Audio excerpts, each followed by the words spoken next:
Saudi Arabia, one of the world's biggest oil producers, has pledged to try and reach net zero greenhouse gas emissions by 2060, although it'll still continue to produce fossil fuels. The new commitment was welcomed by Prince Charles in a message to the Saudi Green Initiative Forum, but he warned that there was a dangerously narrow window of opportunity to tackle the climate crisis.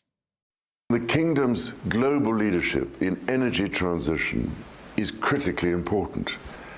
I can only say that it is enormously encouraging to see the commitment to diversifying its energy mix, recognizing the cascading economic, social, and environmental benefits that renewable energy provides.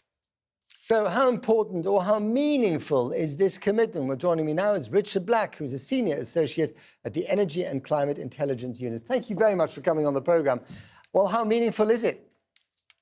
Let's start with a couple of good things, if I can. One is they're pledging to cut methane emissions by 30% this decade. That's very important. Methane delivers a short-term, very big hit to the climate, so that has to happen. That's great. The second thing is that this announcement shows that they have at least recognised the scientific reality, which they weren't too keen on just 3 years ago, that CO2 emissions need to fall to net zero around mid-century if we're to have any chance at all of meeting the 1.5 Celsius global warming limit agreed in the Paris Agreement. One very obvious negative to this is they seem to have forgotten the other bit of the key bit, other key bit of the science was that we actually ought to be approximately halving carbon dioxide emissions this decade. Now, that doesn't apply evenly to every country. Saudi Arabia might claim it doesn't need to go as fast as the US or richer countries, but it's not a poor country. And actually, this plan appears to allow their emissions to rise this decade rather than fall. And why are they, you mentioned at the beginning of your answer that they had changed their strategy. Why is that? Are they trying to keep up with the Joneses or the Gretas or whatever? I think there are probably three things involved here. One is that the US clearly wants this to happen, and the US is a very important ally. I think a second thing is we're coming up to COP26, when traditionally Saudi and the other Gulf oil producers try to make common cause with the least developed countries. They are formally in the same negotiating bloc as the least developed countries and the small island states that are existentially impacted by climate change. So I think this is a play by which they can say, here, we're on your side. Look at what we've just done.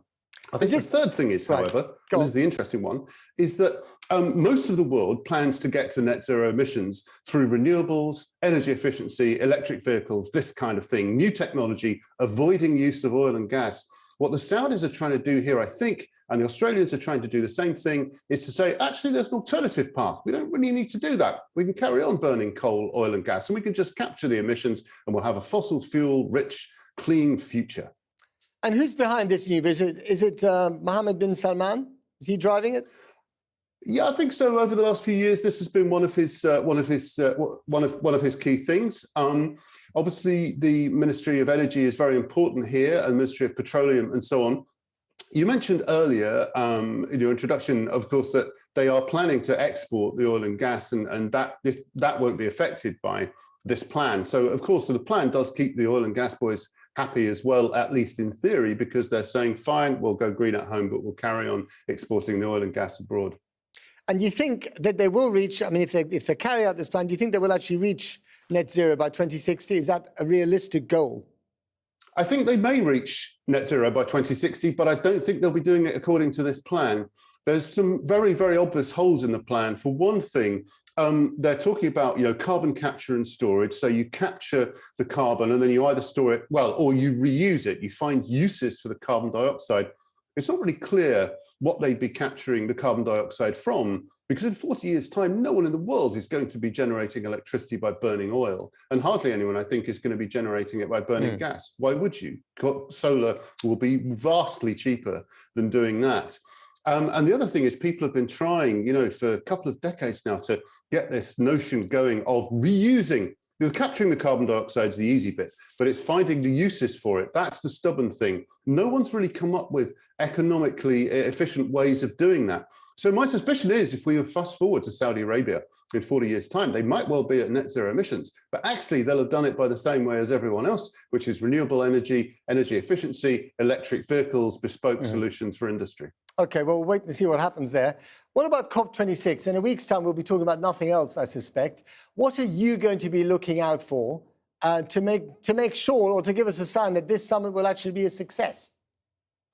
Yeah, so back in the Paris summit of 2015, well, and even before that, the rich world made a number of promises to the poorest countries on the planet. And I think the scene for a successful COP26, the single biggest yardstick that we'll have is whether those promises are actually delivered. We've got the promise to provide $100 billion a year to help the poorest countries by 2020. Is that going to be on the table in a convincing enough manner?